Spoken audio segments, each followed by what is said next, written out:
We are full steam ahead into the offseason, and the non-tender deadline has passed, and the Guardians' path to fixing its outfield problem has not gotten any clearer.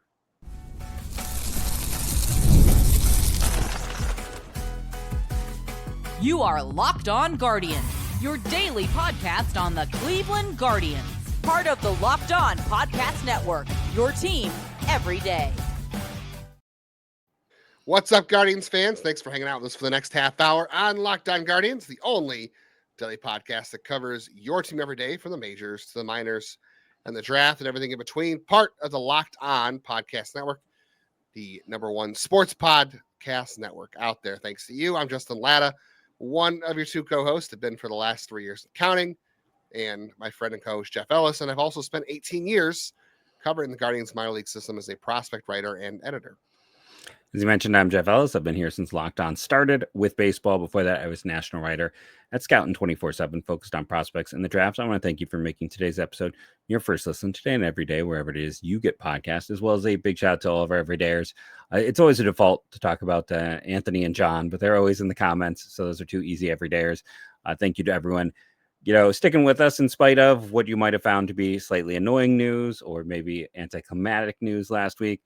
We will have you covered no matter what the news is here at Locked On Guardians. Yeah, don't shoot the messenger. We're just the messenger, I promise. We're just trying to make use of the information that we have and pass it along to see if everybody can at least be working from the same worksheet, I guess, as to put it in teacher form, right?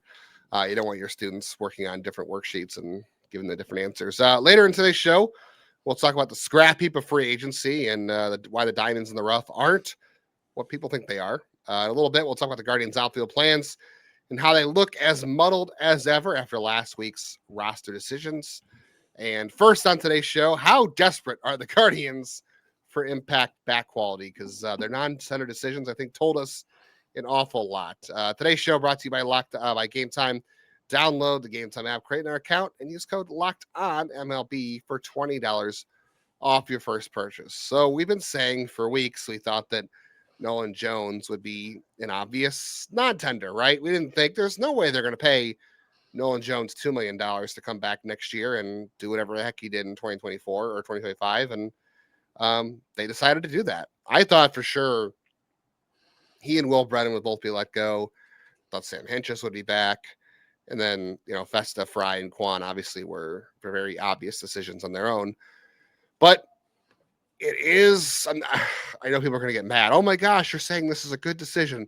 Neither one of Jeff or I are going to sit there and tell you, and you can believe whatever you want to believe in terms of the decision or what you hear from us, but neither Jeff or I really are on board with Nolan Jones as I don't know what to call him. He's not really a fallback option, but he kind of is next year. Neither one of us really envisioned that how this offseason was going, but we're saying it's a $2 million gamble in areas the Guardians lack. And Jeff will tell you better, but we're trying to figure out why the Guardians did this. Not to say we agree or disagree. We're trying to figure out why they did it in the first place. Yeah, it's not necessarily the move you or I would have made. And we can sit here and try to explain the why, because that's our job. Our job is to explain the why of it, to try to understand why the Guardians did it. And we can explain the why without necessarily endorsing the choice or saying it's what we think. It's different. Like when they added Hanau and they added Gomez and they added those four players, you and I are both okay, those are no brainers. Yes, we can endorse it and we can explain it. Jones, I know there's going to be people being and I've already seen the comments from people can't wait to hear why this is a great move on Monday. I don't think it's a great move. What I'm going to try to do though is explain why they made this decision, as opposed to just what's the value in me just crapping on it. There's no value in that. There's value in explaining the why, as opposed to just going super negative. And bottom line with Nolan Jones is he can play three outfield positions. They don't have a lot of depth in center field. We look at those options. I know people like to bring up Petey Halpin. He struggled to hit in one of the most hitter-friendly environments there is in baseball right now in the upper levels. So that's not an option. So you're really, really limited there. $2 million as a player you can easily cut bait from. He hits the ball hard. And if you go back to 2023, I don't know if he can ever get back there. He barreled the ball really well that season. If they can work with him to get even approaching that data, then he's a solid talent. The swing, I don't know. Like the swing is short. People like to say it's a long swing. It's actually short. It's below league average. It is a below league average swing. He has a lot of tilt to it. It's more of a softball swing, which is also, hey, Aaron Judge has a swing like that. So does Freddie Freeman. His probably doesn't have enough loft to it. Like if he's going to go that way, he probably needs to put more. And then we saw one of the things they worked with him last year is to be less selective, and his chase rate started to increase. His data for a guy who hits the ball as hard as he does and has good overall like launch angle sweet spot data, which is kind of a red herring. It's not necessarily the great data, but it shows that like he is often in the right zone. He gets caught in between too much. His timing isn't there. So it's, I think, working with him to just grip it and rip it. And again, I don't know if it's worth the $2 million to see if you can do something, but he spent some time in Colorado before coming back. Maybe I think with a full off season, there's things that they saw that they can work on. It's $2 million. I'm not going to get upset about. I know people will be like, well, with this team, yes, it is probably like 2% of the team's budget. Let's be honest, it is about 2% of the team's budget, but 2% of the team's budget to have someone who can back up 3 outfield spots is that's not untypical for a lot of teams out there. That is something we see. So again, it surprised me, especially with them having 40,000 outfielders on their 40-man roster, and with them, being a team with some monetary issues. I can understand the why, even if it's not something I expected or something I necessarily can fully get behind. Yeah, I understand. I'm trying to figure out why. We're trying to figure out why they did it. Not saying it's a good why, but understanding their why. Our why is different than their why. Like I get it. If you look at it in terms of like an insurance policy, like $2 million, like we're gonna look at more of the outfield in the next segment, but you look at like, okay, DeLauter gets hurt a lot and Valera gets hurt a lot. And if those are the guys you're hoping are taking the majority of your at-bats in 2026 in the outfield, at least in center and right, you better have an insurance policy because those guys have proven they're made of glass. And until they prove they can play, you have to believe that otherwise. So Nolan Jones represents $2 million to be the guy that steps in for them, I guess, when they do get hurt inevitably. So you're not reaching into the minors and say, well, DeLauter and Valera got hurt. Now you got to play Petey Halpin or whatever. Like if you're saying that you'd rather play Jones every day than Petey Halpin, I get that to a degree. I don't like it as in it's your fallback option because, Mike Chernoff said at the end of the season, like media scrum, he said, like, we know that our offense wasn't good this year. We know our outfield offense wasn't good. I mean, this team, what did I say before we started the show? It was like a 67 WRC plus from right field. It's bad. It's almost 40% below league average. It's bad. I didn't look at center field, but I can tell you it's probably worse. Yeah, they were 30th, I know, in terms of offensive production at that position. And then, like you're talking about $2 million for Nolan Jones and the budget. It's like, okay, so you're looking at your roster and you say, okay, there's $6 million you're spending between Austin Hentges and Nolan Jones. That's a good chunk of guys that you don't know what you're going to get from them offensively. Hentges, you just assume nothing, and Jones, you're hoping for upside. Like it's a gamble on Jones. It's a cheap enough gamble to say, like, okay, if we can get this guy to be a league average bat, that's better than what's on the market. And I agree. And I was actually looking at some of like the Savant league data. Average salary is $820,000 for next year, just to give a baseline of what league average is. Right. So, but I'm talking about in terms of free agents. Like if you were to give him the alternative to say we're going to let Jones go on the market and we're going to go for our own free agent option, you'd probably pay more than $2 million to get somebody of his ilk in here. So I get it from that degree, but like I was looking at the Savant data, and what I came back with was if I saw somebody on the free agent market that had Savant data like his, I'd probably say, okay, I'd give that guy $2 million to see if he can improve things. Like there are areas you can work with Jones. My issue is that $2 million cannot be a detriment to other avenues to upgrade. Agreed. And that's gonna be hard because it's not just the money, it's the roster spaces. Like you've got to figure out how the heck you clear roster spots out with who you want to play and get these outfield at bats next year. And I don't know if Jones should be the guy you're saying, no, we have to keep at bats clear for this guy. All right. We'll talk more about Jones, more about those other outfield options in the next segment, and why the picture of the outfield is as blurry as ever.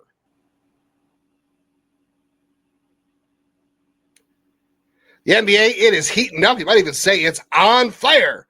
And there's no better place to get in on the action than at FanDuel, the official sports betting partner of the NBA. If you missed the start of any of these games, or if you're looking to ride the hot hand during the game as you're watching, FanDuel has live bets and everything. Who is going to score next to fourth quarter comebacks? You can even combine your bets into a live same-game parlay for a shot at a bigger payout. Go big, go home, but be responsible, as I always say. Keeps all the games exciting, especially when your team is making that late push. The Cavs are on the road at Toronto tonight. They're giving up 3. I'd be a little bit leery of that one just because they are playing a back-to-back and it's on the road. And the Guardians, 6th best odds in the American League to win the American League in 2026. That is a bit of a step up for them from 7th. So do that with what you will. And right now, FanDuel is giving all new customers $300 in bonus bets when your first $5 bet wins. So head over to FanDuel.com to sign up and play your game with FanDuel, the official sports betting partner of the NBA.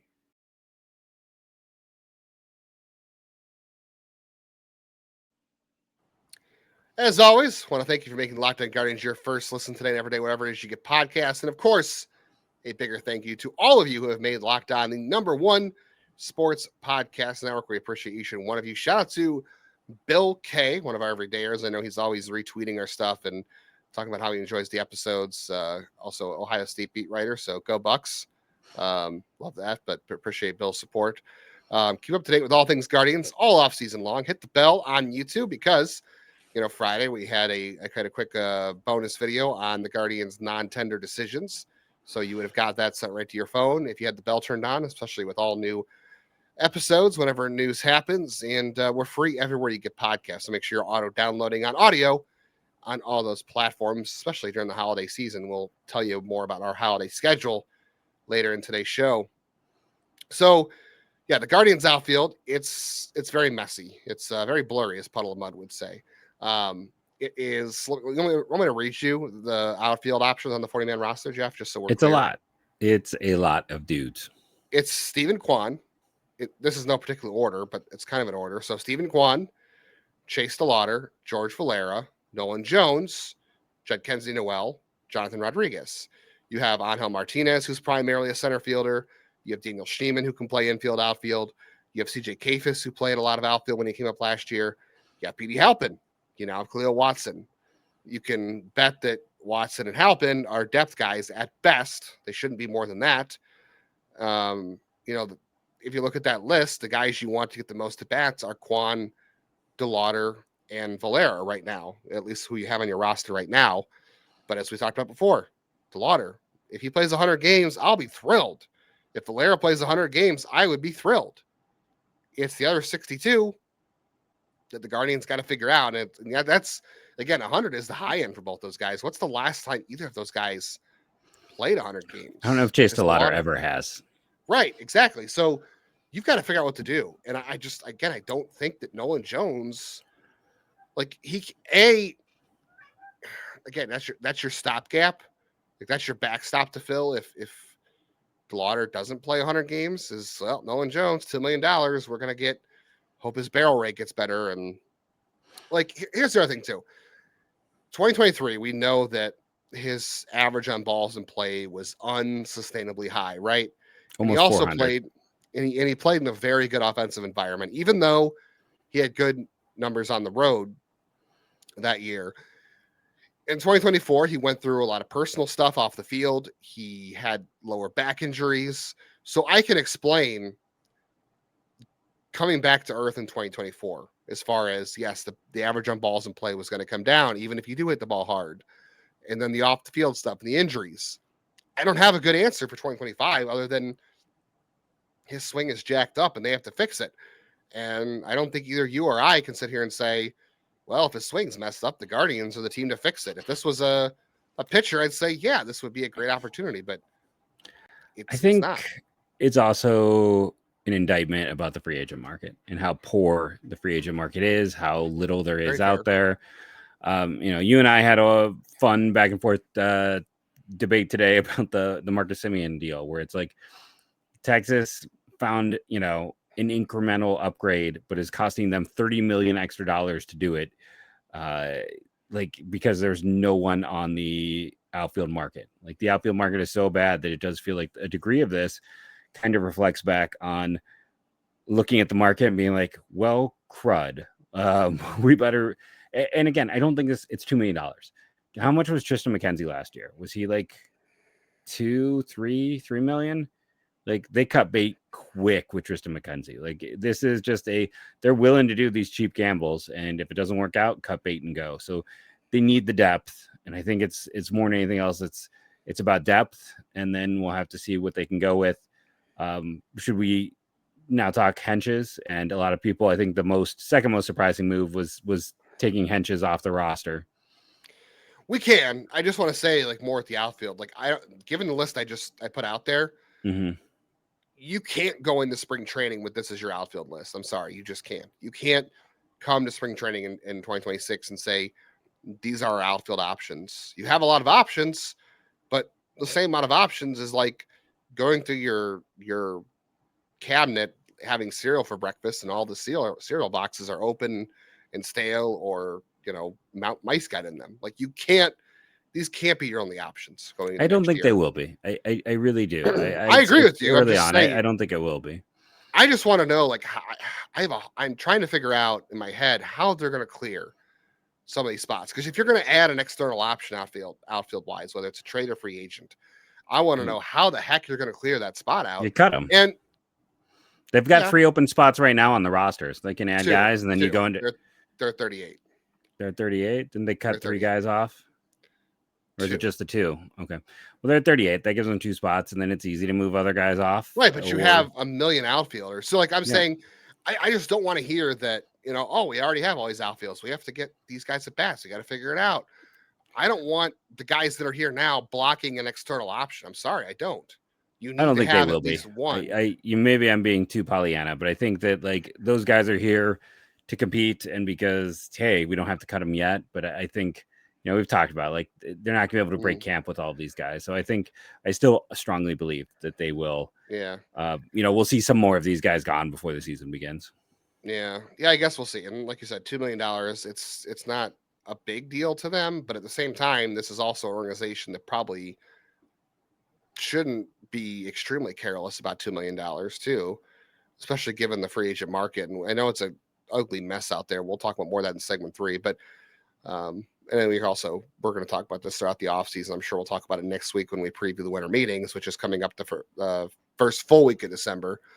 But yeah, Sam Hentges, that one surprised me a little because he only made about $1 million last year, and the Guardians tendered him a contract going into 2025, knowing that there was no way he was going to pitch last year. They knew that going into the season. There was no way. And they paid him to rehab anyway. And then for like a $300,000 raise projected. What was the same amount? It was 1.4. Him being hurt means it would have been the same amount. Okay. So yeah, I mean, but again, so you pay whatever you paid last year, you're going to pay this year. I don't understand why you paid him last year to rehab and then come into this offseason and say, well, forget that. He's gone. And the only thing I could think of is, we had the shoulder surgery, which is risky. It's worse than elbows. And then he had the knee injury, which, I think that's the things. Yeah. Health is the only thing I could think of is why they said, all right, we're not paying him this next year. And he's had a long, long health history throughout his minor league career before he got to Cleveland. There's a lot of health issues. He's a big guy, which can sometimes hurt an ability to stay healthy. I do think that the late knee injury probably killed it for them, where they're like, well, we can't work, like instead of having the chance to work with him and maybe be ready to come back in spring training, get you into that warmed up and ready to go. Just another injury for a guy who has had a lot of it. Like, it's almost the story of Sam Hentges is more injuries than health throughout his career, honestly. Yeah. And just the fact that he didn't make it work as a starter. And yeah, I mean, 2024 and 2025, he played half season, not even half season, 2025. So, or 2024, I should say, and 23 missed half the year too. So unfortunately, it has been an issue as much as my wife loves Sam Hentges. So shout out to that one. All right. We saw some names hit the free agent market on Friday at the non-tender deadline. They created a lot of buzz. Are any of them really worth that buzz? We'll discuss next. Playoff races in the NFL, those are in full swing. And honestly, there's nothing better than being in the stadium surrounded by fans cheering on your team. Let's be honest, even if you're still trying to go to a team who's not in the playoff race, getting tickets might still be a hassle, or any event, really, because you have queues, login screens, and prices that jump at checkout. And that just takes the fun out of all these exciting events you're looking to go to. And that is why I use Game Time. It's the app that gives the advantage back to fans like you and I. It is fast, it is easy, and it's backed with the Game Time guarantee. Always comes with 100% authentic tickets that are delivered on time at the best price. What I like about Game Time is all the fees are included at before checkout. So the price you see when you're searching is the price that you pay. I'm going to Maroon 5 tonight, and I've been thinking about getting some Cavs tickets as Christmas gifts. And I'm going to try to find the best deals I can on those tickets with Game Time. So download the Game Time app, create an account, and use code LOCKEDONMLB. That's going to get you $20 off your first purchase from Game Time. Again, terms apply, but that's code LOCKEDONMLB for $20 off. Swipe, tap to make a go. Download Game Time today.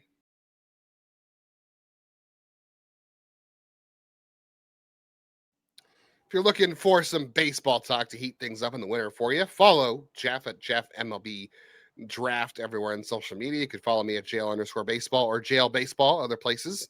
And you can also join the Locked On Guardians Insiders Club, where we text daily with the community to drop some news, rumors. We ask for mailbag questions. We do monthly video chats.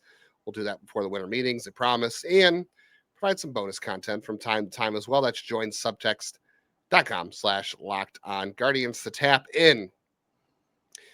Well, one name got everybody talking on Friday after the non-tender deadline, and was he the World Series MVP in 2023, or was the ALCS? I can't remember which. He was an MVP of one of those rounds. I want to say it was the World Series. It might have been. He had a great run. Don't get me wrong. He had a great run. But it's not 2023 anymore, as we're very well aware in many ways in the world. That's Adolis Garcia. Everywhere I saw people talking about Adolis Garcia. I'm telling you, it was like, it wasn't quite Shedeur Sanders level of conversation, but as far as baseball goes, right? Yeah, of course. But as far as baseball season in November in Cleveland, or baseball in November in Cleveland, it was as hot as I could see. And yes, would Adolis Garcia last year been better than the Guardians right fielders? Yes, he would have been. You and I had a spirited debate off air about this. We probably should have recorded it because we were diving into a lot. Sometimes our off air conversations are so good, we should just record those and see if they're right now. Putting out pause there and think which one of us was more for Adults. So put that comment below. Which one of us do you guess was more for, and which one was more anti? Take that guess right now. Now go ahead, Justin. Yeah. He was better than all the Guardians right fielders last year. He had an 83 WRC plus. Cleveland had a 67 WRC plus in the outfield. And Adolis Garcia has been trending in the wrong direction for 2 years. I said on Friday I was not interested in him when we knew, when I recorded that Thursday night, we knew he was probably being let go because the Rangers were desperate to trade him on Thursday night and Friday morning before that deadline. They were hoping anybody would give them something instead of letting him go for free. Is he better than what they had last year? Yes. Is that going to be worth the cost? I don't know. Because look, Nolan Jones at $2 million is one thing. I'm guessing Garcia is going to get more. Like, to me, this looks a lot like Eddie Rosario and Domingo Santana. I think if you're going to go out and make an external move, which I think they do for at least one outfielder, I don't think Adolis Garcia is the right answer. I think this team, if you're going to make that external addition, it has to be somebody who's a little more certain. And I realize the cost of more certainty is very expensive. There's a reason Adolis Garcia is a free agent. There's a reason, all these guys got hit the market the way they did. And I'm fine with risk. We talked last week a lot about risk and that Cleveland should take a little more risk. And I'm fine with that. But Adolis Garcia is not really a risk. It's the same dumpster diving that they've done that everyone hates. The money might say, oh, well, this is more than the usual dumpster dive. It's not signing Hanley Ramirez or Carlos Gonzalez, but I'm sorry, Adolis Garcia is still dumpster diving, no matter what the money says. Like, this guy was let go from the Rangers for a reason, who had one of the worst offenses in baseball last year, not named Cleveland. I don't know what the market is, but I think Cleveland should be aiming for better options.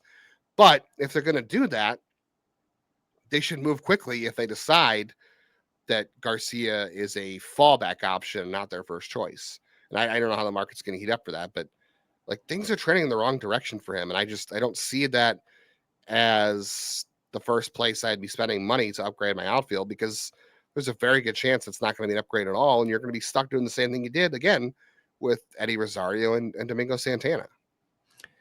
Yeah, my whole view is he's probably a D+, C- addition. And is that enough? It kind of goes back to what you talked about. It's such a crowded outfield that you're trying to figure out, like, if you sign Garcia, you're pretty much just cutting Noel and Rodriguez as you're doing it. Like, just that needs to occur. In the general scheme of things, you and I debated some other guys. I personally have Garcia below Austin Hayes just by a little bit. And then I have Lane Thomas ahead of both of them, which I know people may not agree with, because here's Garcia. He hit 30 home runs 2 years ago, right? Like, you're really counting on someone who's entering his mid 30s to find it again. Like, yeah, does that happen? Does, but he's not the biggest guy. He's not a guy who's known to have been like kept in the best of shape throughout his career. Like, he is a below league average bat 2 years in a row. You can't really gamble on that as a starter. Now, if it gets to something like end of January and they've not found, a great other addition, if they're still, then yeah, absolutely. See what he wants. See if you can get him in the $5 to $6 million range. But I'm not really right now looking to dumpster dive. And again, he's not power. He is not, if you can't make contact, it doesn't, Nolan Jones hits the ball harder than Garcia. But guess what? If you don't make good quality of contact, none of that stuff matters. And for both those guys, they're not power hitters and not guys you can count on. I still would rather see them. I know you brought up Tyler O'Neill, who's always been a player I've been a fan of on Friday. I would put him ahead of everyone in those discussions.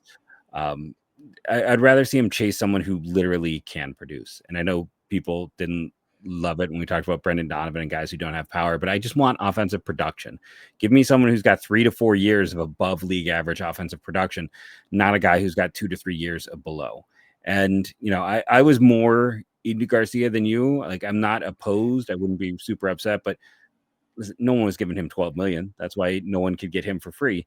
So you can get him at 5 or 6, but try to do more than that. Like, that getting Adolis Garcia at 5 to 6 million is what this team has done the last 2 years, and it hasn't worked. This is the the cheap player who is close to league average production, and maybe we get lucky and it's the dead cat bounce here.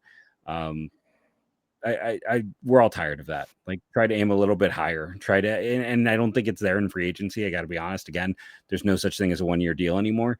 So you can go back and listen to my episode from a few weeks ago where I discussed why that's a fallacy. But, like, don't make a trade. Do something. Use this pitching depth. Everything I read right now is about how teams need pitching. Go do something. Garcia can only be a fallback, an extreme fallback. I agree. Let me ask you this, since you talked about using pitching, and mostly everybody would say, "Oh yeah, I'll trade Logan Allen for a hitter." Are you getting a hitter back that's better than Garcia for Logan Allen? Like, be realistic. I do think so, and the reason I say that is he's a lefty with 4 or 5 years of team control. Like, that should get you more than a guy who's been a below league average bat who's that age. Like, I'm not saying it's going to get you a stud. I'm not saying it's getting you a star. I'm not even saying it's getting you someone who is like, I'm not even saying the person you get will definitely 100% have a better year next year than Garcia. But I'm saying you should get a little bit more surety than a guy who had an 83 WRC plus, which means he's 20% below league average last year. You got to get something a little better than that. Yeah, I think chances are, if you were to say, like, okay, we'll give up Logan Allen for a bat, even if it's a platoon bat, it's probably someone who's in their like mid to late, or more like late 20s, early 30s. Garcia is going to be 33 next year. And you're probably getting somebody who, like you said, has maybe some club control. Like, if you're giving up Logan Allen, you're not going out and getting a bat for 1 year. I think you're going out and getting a guy who, like when they got Brandon Guyer from Tampa Bay, they had 2 or 3 years of control. He was here. Yeah. I think part of 16 and then 17. That was for Luke's, right? Wasn't that Luke's back in the day? Yeah, that was Salinas and Luke's, right? Yolander Salinas was the other guy in that. He didn't make it, but I believe so. Yeah, so Nathan Lukes. Who turned into a new version of Geyer, basically, right? I guess, yeah. I don't know how much he got hit. I don't know his hit by pitch rate. Well, no one is Geyer for that, but yeah, well, platoon Andres hitter. Jimenez was. Andres Jimenez was. Yes, true. Yeah, if you're going to trade a Logan Allen and you're saying, well, I'd be okay with a platoon bat, and maybe that's Tyler O'Neill or whatever. I don't know, but it's got to be someone you have multiple years control, and it's probably somebody who's on a little bit younger than Garcia and somebody who has a better recent track record. Even if you go back and look at Garcia's data, like 2023 was an outlier. Like it was a 120 something WRC plus. His next best year was a 112, and then he hasn't had a year above 100 since then. It's like he's been below league average bat more years than he's been above average. And I know like one of those years was like a 94, 99, and is that worth the $5 or $6 million? Maybe. But like, I don't know. Like everyone was mad last year about spending $5 or $6 million on Junis and $5 or $6 million on Seawald. Well, what if you spend $5 million on Garcia? What if you spend $5 million to bring Junis back, or whatever reliever we talked about? Like, would you rather say, like, the best thing you can do is hope for like someone in the outfield to take a Gleyber Torres deal, right? Which he did last year.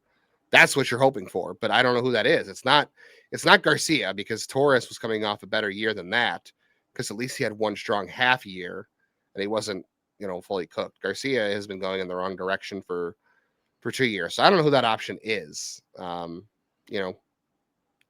have Austin Hayes above Garcia as a platoon bat. And my only knock on Lane Thomas is like, I can't justify bringing him back and saying, well, he's the fallback option if Valera and DeLauter get hurt, because Lane Thomas has his own set of injury issues too. I don't know. And they've got to pare this list down before spring training, and they have to add somebody to it that has like some sort of upside and certainty. I don't know what that looks like, because if we did, we'd be working for the Guardians, right? If we had some idea what that player looks like. But hopefully it's like Brendan Donovan or something. I don't know. I'm with you. Like, get somebody who gives you a little bit of production and figure the rest out later. Right. Add a good player and then figure out the rest later. Yes. All right. We'll be back tomorrow. At least Jeff will be. I'll be at Maroon 5 concert. So if you're there, I guess say hi. I'll enjoy that one more than I enjoyed the Jonas Brothers concert. We'll be back together on Wednesday, and then I'll be with you on Thanksgiving solo. But tomorrow, Jeff, you are going to talk about some production value and draft. Yep, I'm going to dive into some numbers, might talk a little bit of finance. I'm going to get into my spreadsheets a little bit, but we're going to talk about where you can find hitters. Where do you find hitters? On top of that, we're going to do a historical piece in the end, because people have been like that. So tell me what draft year you would like me to dive into, and or what draft round you would like me to discuss with Cleveland Guardians history. Thank you all for joining us. Put those comments below, and go Guardians, go.